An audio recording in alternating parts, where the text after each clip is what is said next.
Look who we found here at the supercharger. Hi. This is Ash. And Kevin is over there in the car. I think they're just gonna have lunch, same with us. Gonna say hi, gonna plug the car in, grab some juice, and we have an impromptu lunch double date.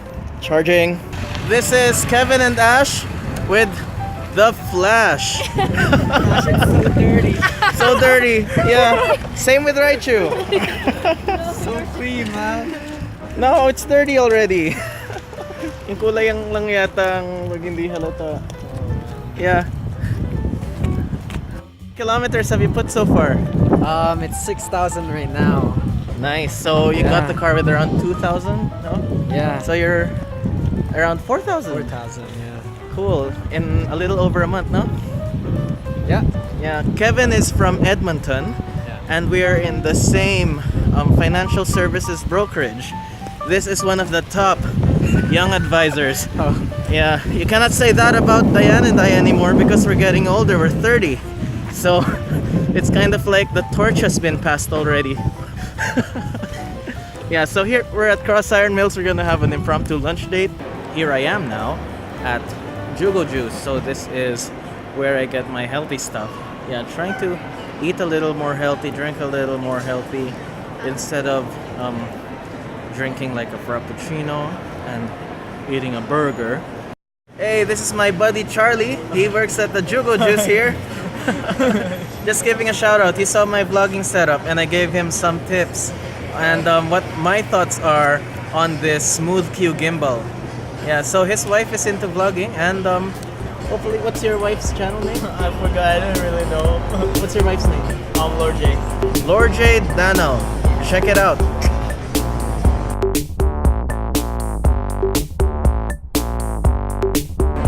Yeah, so we caught Kevin and Ash here at Cross Iron Mills. They're on their way home to Edmonton. But you had what, only 30 kilometers of rated range? Yeah. So we're just having our lunch. So everyone got lunch from different places.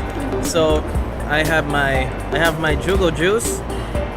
I got a kale flatbread and mighty kale. Kevin got I got some Oreo. some Korean barbecue. Yep. I got some shawarma. Ash got some Lebanese cuisine. Yep. And Diana is eating some Japanese food. Jessa. Hi. And this is baby Ratio. Rosie. Hello, baby. Yeah. Spotted John and Jessa. Along with Kevin and Ash. It's a little Great Way reunion. It's a reunion in a great way here at Cross Iron Mills. Hi, Rosie.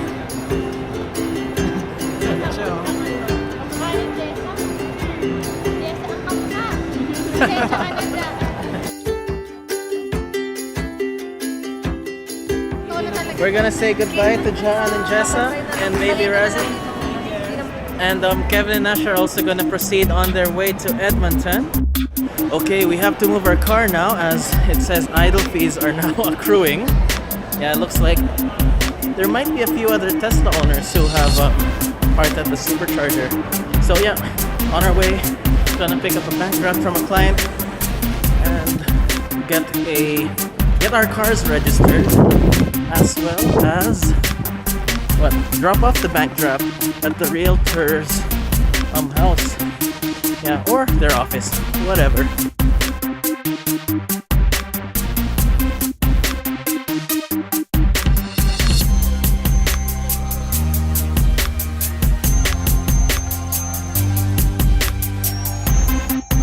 That's cool. Self-presenting door. So there's 3 white Lexus here at the supercharger. Yeah, this is a 100D. And yeah, this one is, I think I know this car. This is on Turo. So this is Fukuichi's Tesla Model X 75D that he rents out on Turo. That's a 2016. Yeah, so cool. 3 white Model X. Nice. 3 different kinds. Mine's a 90. Fukuichi's is a 75, and this other one, I don't know whose it is.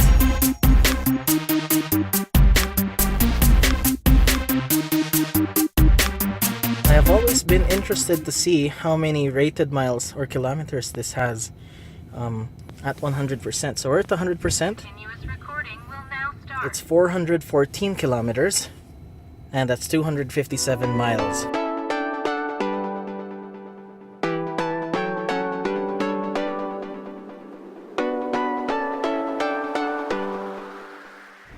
Alright, now I got the bank draft. I'm dropping it off at the realtor's house. Yeah, day in the life, kinda. What I wanted to talk about in this video, I finally figured out what I was gonna share. Level 1 charging. How can you survive with an EV if you don't have a 240 volt charger or plug in your garage or place of residence? So I was speaking with Kevin during our lunch. He says that he is unable to add a level 2 charger at his home or a 240 volt outlet. So what he does is he charges on a level 1. So I'm going to share my opinion about that.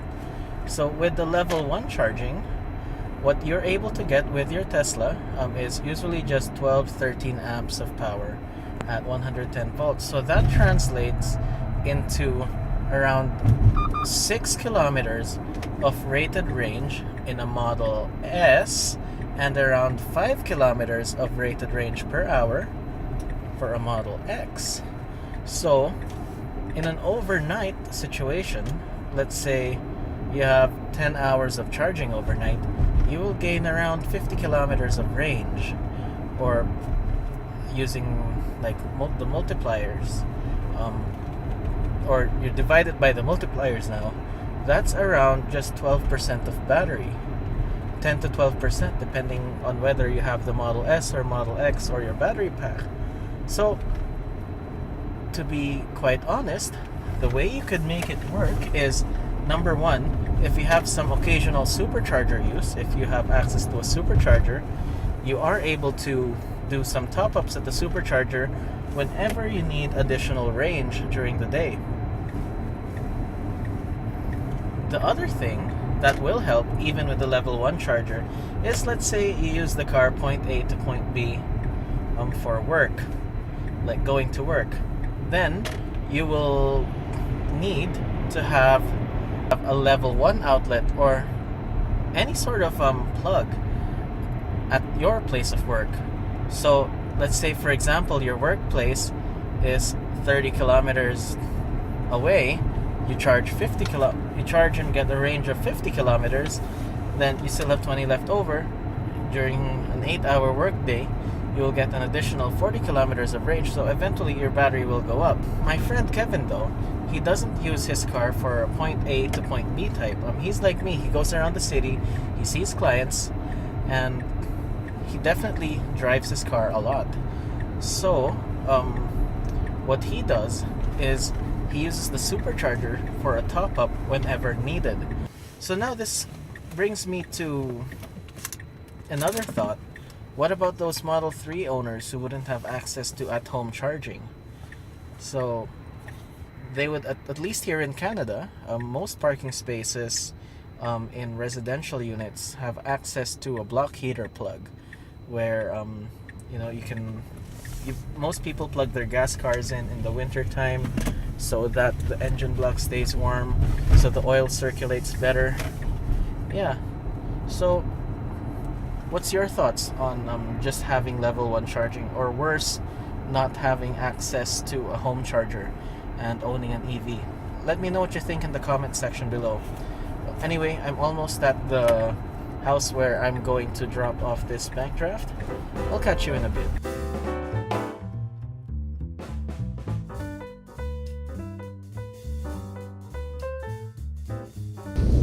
Here in Calgary, you see that Ford Explorer on the right? That's a cop car.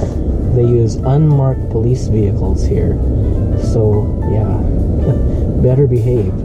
The thing is, before they used Ford Crown Victorias, which were easily identifiable as cop cars, but now they use Ford Explorers, Ford F-150s, and Ford Tauruses. Huh, how can you find out which one is a civilian car and which one is a cop car?